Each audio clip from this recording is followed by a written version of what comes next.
Oggi è il 15 gennaio 2022 e fra esattamente 4 giorni compierò 30 anni. Dalla mia prospettiva mi sembrano parecchi, anche se quando lo dico a tutte le persone che ne hanno di più mi mandano a quel paese. In questi giorni ho fatto un po' di autoriflessione e oggi vorrei parlarvi di 10 lezioni che ho imparato sulla vita nei miei primi 30 anni. Spero che queste mie riflessioni personali possano piacervi e farvi riflettere a loro volta sul significato della vita e delle nostre azioni. Come sempre mi presento prima di iniziare. Sono Miriam e in questo canale condivido il mio percorso verso uno stile di vita più lento ed essenziale, per trovare equilibrio in questo mondo sempre più veloce. Sii gentile, sempre. Per me la gentilezza è difficile da esprimere a parole, perché è qualcosa che si vede di più nei piccoli gesti e nel relazionarsi agli altri in modo educato e rispettoso. Essere gentili è un atteggiamento profondo che comprende umiltà, disponibilità e sensibilità.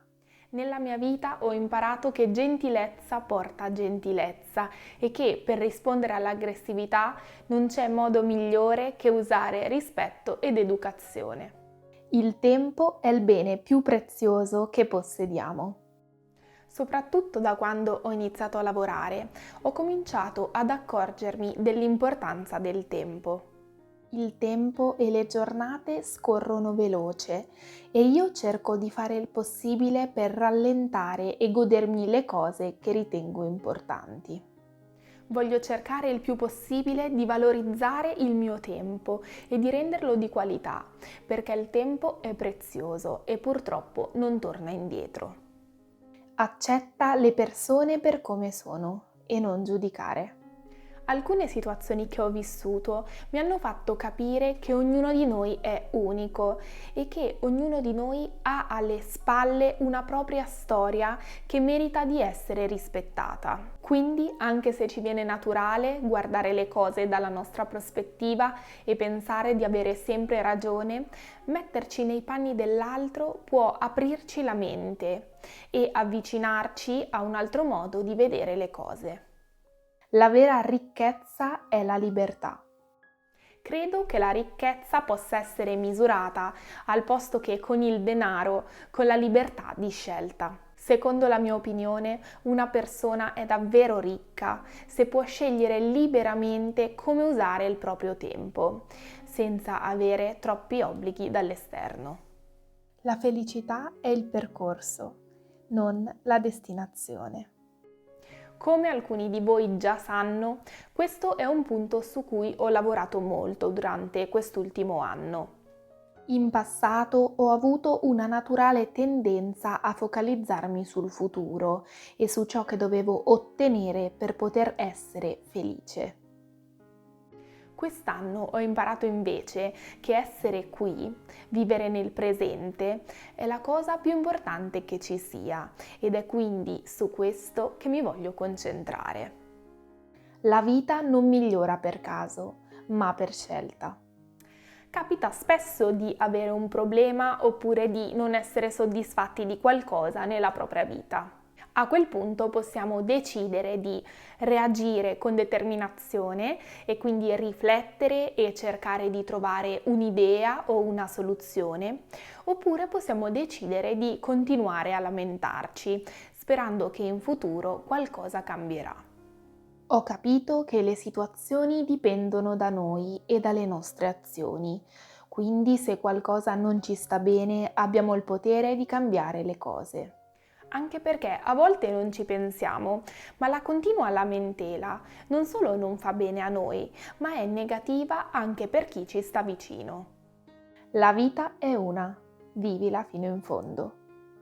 Sono una persona piuttosto riflessiva e quando devo fare qualcosa mi viene naturale valutare la conseguenza che possono avere le mie azioni. Questo può sicuramente avere degli aspetti positivi, ma allo stesso tempo ne ha anche di negativi. Infatti mi preoccupo parecchio di quello che possono pensare gli altri oppure se qualcuno può rimanerci male rispetto a qualcosa che faccio. Rispetto a questo vorrei ricordarmi più spesso che la vita è una e che le preoccupazioni lasciano il tempo che trovano. In realtà gli altri non sono così tanto interessati a quello che facciamo e comunque in ogni caso a volte è giusto mettere noi stessi al centro e poi gli altri, se vorranno capirci, capiranno. Viaggiare significa conoscere te stesso mentre conosci il mondo. Viaggiare è una tra le mie più grandi passioni. In questi ultimi anni ho avuto la fortuna di poter fare dei viaggi indimenticabili anche in posti lontani, come il Vietnam e il Giappone. In viaggio ho avuto modo di esplorare il mondo e allo stesso tempo di conoscere meglio me stessa. Viaggiare è un fantastico modo per aprire la mente ed esercitare il nostro spirito di adattamento, conoscendo altre culture e nuovi modi di vivere e pensare.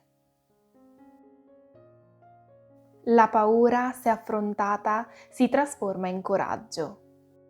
Ricollegandomi al tema viaggio, devo dirvi che verso i 20 anni mi è nata una fobia per il volo. Per fobia intendo una paura irrazionale e paralizzante solo al pensiero di mettere piede su un aereo. E voi quindi vi starete chiedendo come ci sono andata in Vietnam e in Giappone allora? Semplice, in auto. No dai, sto scherzando. Ovviamente ho preso diversi aerei. Le prime volte è stato tremendo, facevo praticamente 20 ore di volo, sempre spaventata e in continua tensione. La mia mente irrazionale mi diceva di evitare con tutta me stessa quella situazione, anche se la mia mente razionale mi faceva capire che non c'era alcun motivo per cui io mi stessi comportando in quella maniera. Passo, dopo 10, 15 e 20 voli, la mia fobia è diventata paura controllabile e io mi sento molto più coraggiosa. Ogni lungo viaggio inizia con un primo passo. Lao Tzu. Questa frase di Lao Tzu per me è molto significativa. Sono appassionata di cultura e di filosofia orientale e ho studiato all'università la lingua cinese. Anzi, a proposito di questo, vi volevo anticipare che nel video della prossima settimana parlerò di una filosofia orientale per me molto importante e a cui mi sento molto affine. Tornando alla frase di Lao Tzu, se ci prefiggiamo obiettivi troppo grandi, è probabile che non partiremo mai per paura di non essere pronti o all'altezza. Partire con un primo passo, con un piccolo obiettivo, invece è meno impegnativo a livello mentale e ci mette nella condizione di poter iniziare, che spesso è la metà dell'opera. Spero che queste mie 10 riflessioni vi siano piaciute e che vi abbiano dato qualche spunto. Se vi va, scrivete nei commenti sotto al video se qualche punto vi ha colpito in particolare oppure se avete anche un'opinione diversa in merito a qualcosa che ho detto. Nel frattempo vi ricordo di iscrivervi al canale e di lasciare un mi piace al video se l'avete trovato interessante. Per me sarebbe molto importante perché queste due vostre azioni farebbero capire all'algoritmo di YouTube che il canale è apprezzato e quindi gli verrebbe data più visibilità. Vi ringrazio in anticipo e vi aspetto qui sul canale la prossima settimana con un nuovo video su slow living, minimalismo e sostenibilità. Grazie e a presto. Ciao!